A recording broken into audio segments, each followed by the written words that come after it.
Okay, so I wanted to talk about this situation with the British royal aide resigning over what the media is calling racist remarks. The girls did not want to talk about this, but I really feel that it's important to speak about. I mean, it's really something that I wanted to talk about because it kind of aggravates me. I guess it's just something that I will speak on independently, and it won't be a sister talk. But I did want to have some commentary about this because it's been in headline news in Britain, all over the place. The British royal aide resigned over racist remarks, and the reason why I find this particular story of interest, and it's actually quite outrageous to me that I'm seeing this on every news platform about a British royal aide asking a charity founder where she originates. Now, I've been in the UK.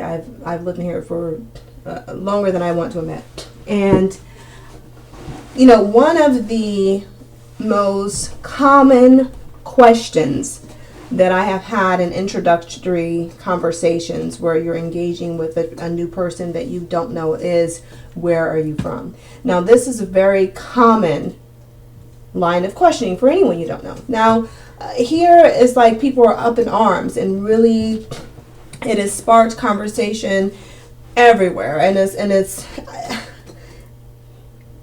I can't hide my frustration because I sit here and I find it very difficult to look at this situation and connect it to racism.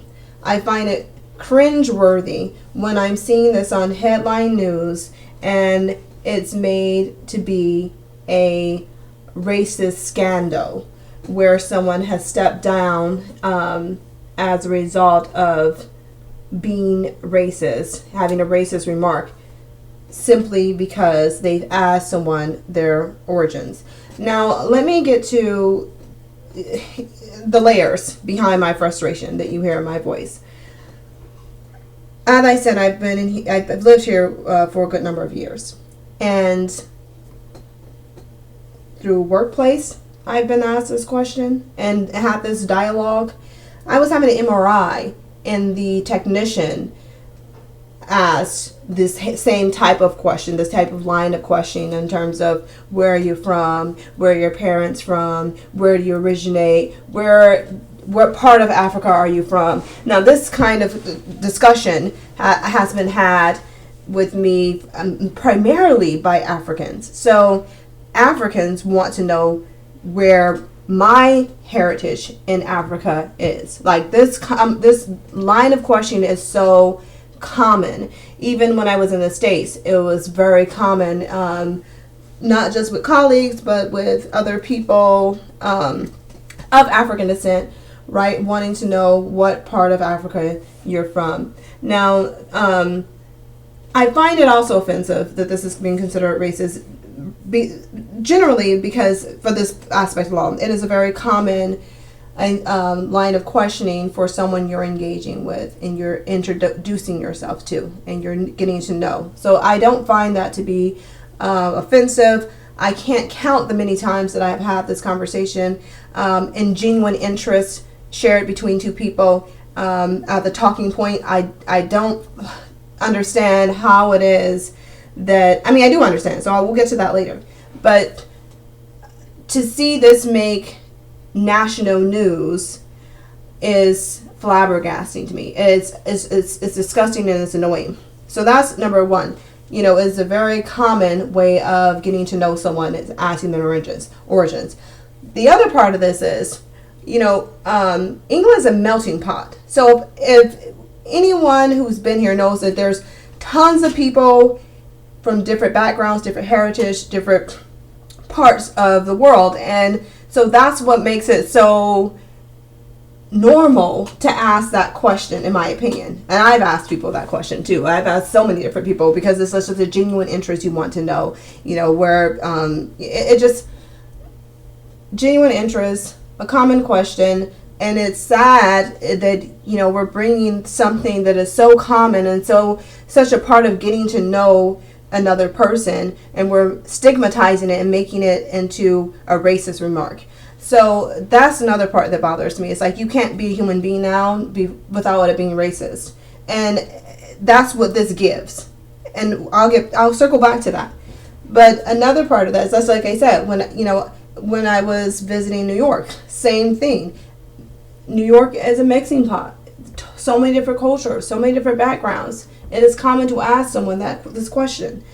The other bit is, it's like, I do notice that, having lived in the UK, there is this sensitivity among Africans with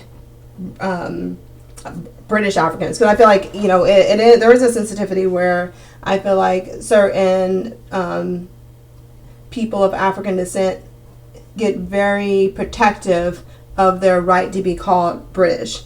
They hold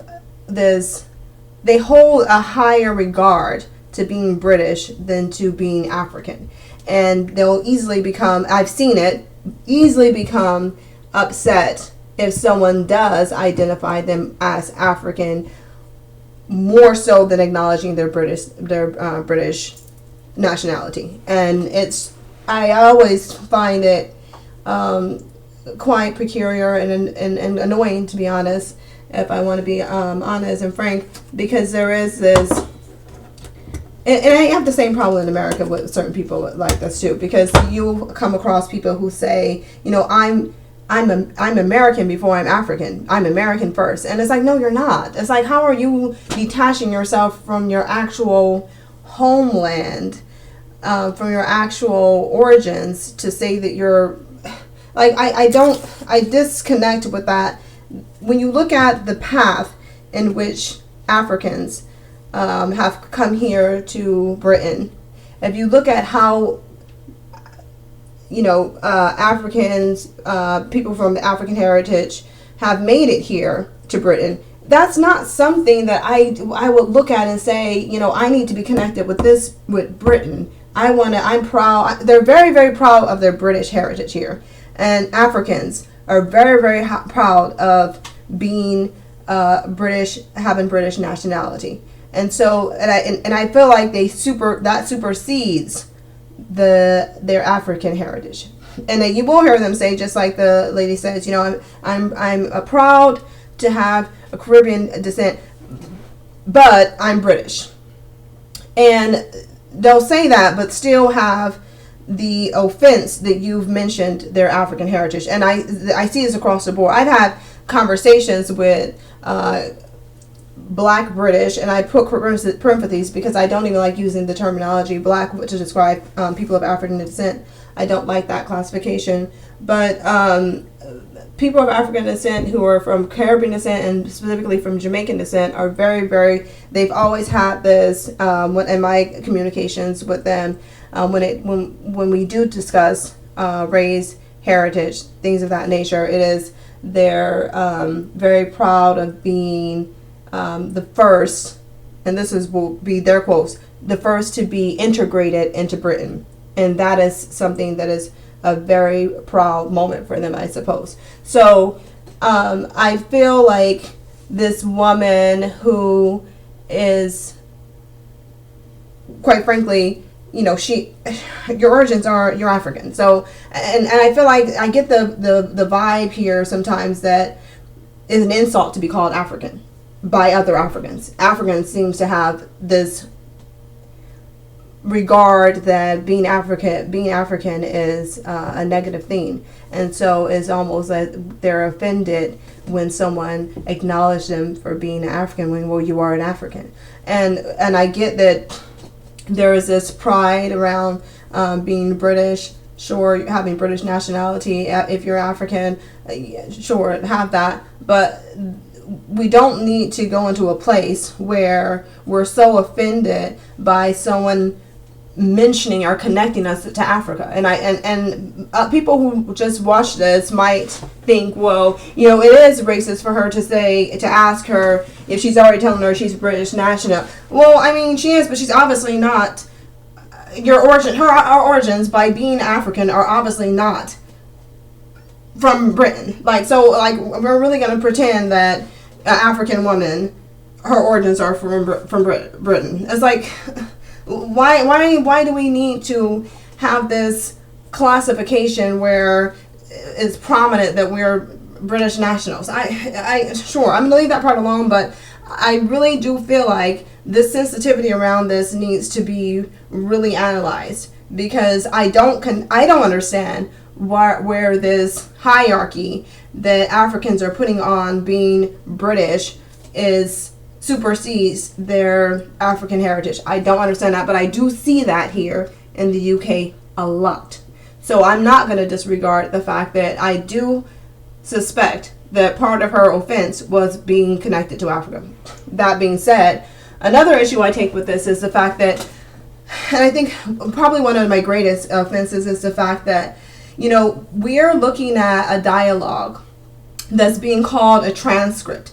You see, I actually like to be a person of fact and a person of look at, you know, hard evidence of something. And when I have to go by a dialogue that someone manufactured through their own recollection of a conversation, I have a big problem with that, because I need to be able to see and read verbatim what was said. And the fact that I can't, I'm not going to reach a conclusion and say this person said this and this person said that. How do I know that that's what the person said? And yes, I agree that conversation did probably happen, but I see two things here. One of it, I feel like there's another person's being taken advantage of in a degree. And I say this not because people are saying, oh, she's 80, she's in her 80s. You know, in that time and era, things were different. You know, to say that she's 83 and probably don't, to say that we should disregard her age because there was a different era during her time, and you know, I don't agree with that. I don't think that anyone should disregard her age in terms of her outlandish behavior. And her outlandish behavior, I can say, because is if she actually touched this woman's hair and moved it aside, sure, that is absolutely outrageous, and I feel like she should be stepping down in that regard, because regardless of your age, at 83 or 80 or whatever your age is, you should have enough sense to know that you're being disrespectful when you're violating someone's person by putting your hands on her and moving her hair out of the way. That being said, I also think that, you know, if this did happen and she moved her hair out of the way, it's like, yes, she should be fired. And look, step down, call it what you want, but I don't think it's about, you know, you're being fired because you made this statement, you asked this woman about her origins. You should be fired because you put your hand on someone when you shouldn't have been. You're obviously unprofessional, and you obviously don't have the good sense to be in a public facing position. So therefore you're not in it. And I don't care, like, that's what it is. Because right now there is a petition going on to say that this is what it reads: 83-year-old Lady Susan Hastie shouldn't resign. And they're saying that Susan Hastie, the late Queen's lady in waiting, should not resign. Society needs to understand, I'm reading an article, there is a generation where the world was a completely different place to what it is today. People born in the 30s and 40s have a different understanding and vocabulary to those born in recent times. They may come across as more direct and abrupt, but this is not derogatory. It's simply a no-nonsense approach. Remember, these people were living during World War II, more worried about bombs dropping and the country being invaded than offending each other. I could go on to read the rest of this, but the point is they're trying to say we should disregard the fact that the lady said this and it was rude because she's old and she is from a different generation. I don't buy any of that, because there's a certain thing called decorum, and if you don't have that, you shouldn't be in a public place. You shouldn't be in a public facing position. So I don't agree with any of that. Also, in the 30s and 40s, people were extremely racist. Caucasian people in Britain were extremely racist at that point. That's even more that would speak more to why she likely did behave inappropriately and probably is racist, because during that time and during that era, people were very in Britain were very racist toward black people, and she probably mistook her for the aide, or considered her to be subservient to her, if we're basing it back into her mentality being in the 30s and 40s. So I don't agree that she shouldn't be resigning for that. She should be resigning because she's old and she's inappropriate. Her age aside, your behavior is inappropriate. Your conduct is unacceptable. It's unprofessional. You don't deserve to be in that position if this took place, and that therefore you should resign. So I don't, but I again, asking someone their origins, I don't agree that that is racist, and I find it problematic that other people are putting it at the forefront of news and discussing it as though it is some outrageous racist conduct that we should all be talking about. And I say that for another reason, and that is because before I get back to that, I will circle back to that. Another problem I have about this quote unquote transcript is this. You are talking about a conversation, and we are making outcomes and decisions based on this conversation that took place, and we're making decisions off someone else's recollection of a discussion. And I don't accept this conversation to be factual. I don't even like the fact that it's being called a transcript, unless this was a record that I can actually see word for word of the discussion. I can't accept it as fact, and I won't. And I know some people might be thinking, well, Lady Hassie didn't deny it and she apologized. Well, let's say she's 83 and probably don't recall the exact details of what was said, and she probably does know she said something relative to the discussion and she offended someone. I just don't think it's appropriate to present a written transcript that someone manufactured from their own recollection of another person that can't be verified outside the two parties, and of them in their old age, and they're likely incapable of having a full recollection of the conversation verbatim. I think that there is some advantage been taken here in this regard. I think that people are taking advantage of the fact that, hey, she is 83 and she's not going to recall verbatim what was said in this discussion, so I can present a quote unquote transcript saying what was said, and she's not going to disagree. Because does she have memory problems? Probably. You probably can say, well, you said this and this is how it went. And if some of that is factual, if I don't understand or fully remember all the facts of a conversation, but I can recall some of the facts of the conversation, I'm not gonna go and disagree with the person either. And what is she gonna gain in that? And I do also think that the British media has taken advantage of this situation as well. But we'll get back to that. I think it does the community a huge disservice when minuscule situations like this are considered racism, because it minimizes what racism really is, and it's really damaging to do so. What it does is you're making global news talking about a lady being subject to racism because someone asked her where she originated in a country that's a mixing pool full of people from different origins, countries, backgrounds, and it's just a common it's a common discussion starter, it's a common one. But we want to make this public, massive news. We're going to make this global news, this conversation. Meanwhile, in the same time frame, like this is still happening right now in Britain, a 24-year-old black man was just shot dead by the police. So we have to be really careful when we want to take on this approach, that it is newsworthy and racist when someone connects us to Africa. Let's just be real, that is where we truly originate. I mean, it's just concerning when the whole world is talking about this conversation where someone asks this woman where she originates, when there is real dangerous racism going on that's costing people their lives, and we're not talking about that. And so when we come together and say, situations are racist that are minuscule, it makes people question the merits of real claims of racism, like this man being shot to death, unarmed, right? And first they're saying it was a car chase, and now they're saying it isn't. But this is really what we should be talking about. There is a lot of racism in the UK.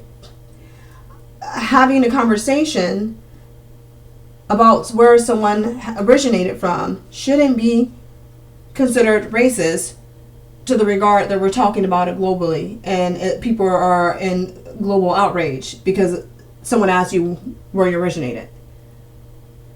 Let's talk about this woman's son who's died, who had a child on the way. Anyways, that's my that's my take about this situation. And now that I've vented about it, I feel better. And so let me know what you guys think, especially if you're in the UK, because sometimes I wonder, like, is this just a UK thing? Because like I said, so many times I've had this line of question asked to me by other Africans, Indians, you name it. This has been a conversation starter that I thought was genuinely coming from a genuine interest. Now obviously I have to go revisit all those conversations and consider them all those people who I shared background with and they shared background with, and we just sat, talked and had an open up conversation. Now clearly those people are racist, and I need to really be rethinking the communication that takes place. And let me be clear, I'm not saying that woman wasn't racist. For her not to be racist will be a miracle. What I'm saying is that I don't think asking someone where they're from and connecting their origins to Africa is racist. And I get offended when Africans get offended when someone connects them to Africa, and I see that common here in the UK. It is like we need to really look at the deep wound that's happening, where people feel that their British heritage is more valid and superior to their African heritage, where this is what needs to be highlighted. I don't see why that is something that's happening based on the history. I don't. So maybe someone connect those dots for me. Anyways, comment below. Thanks for watching. Bye. I also don't understand why people are upset that she resigned. Look, this woman is not going to go through any financial hardship because she's not working. She's 83. She's not going to be homeless. She's a royal aide. She started this position as an unpaid aide helper. It's like she's not going to go bankrupt and, find herself in hardship. And it's like, leave her alone. She's 83. It's like she was just trying to be seen for the most part anyway. It's like there's no need to be up in arms because this woman at 83 resigned. It's like this is a situation. This is not a position that she, worked hard to get into. It's not a position that she's gonna lose her tenure or lose her pension. It's like she'll be fine. Okay, she's not going bankrupt. She's not going to be homeless. She's not going to be financially bothered by this situation at all. So for those of you saying she shouldn't resign, she's shouldn't do this, it's like this lady was doing this as a hobby. Okay, she shouldn't be working anyway. It's elderly because she is working at 83. So not just start there. At 83, she shouldn't have been working in the first place, offending people in public.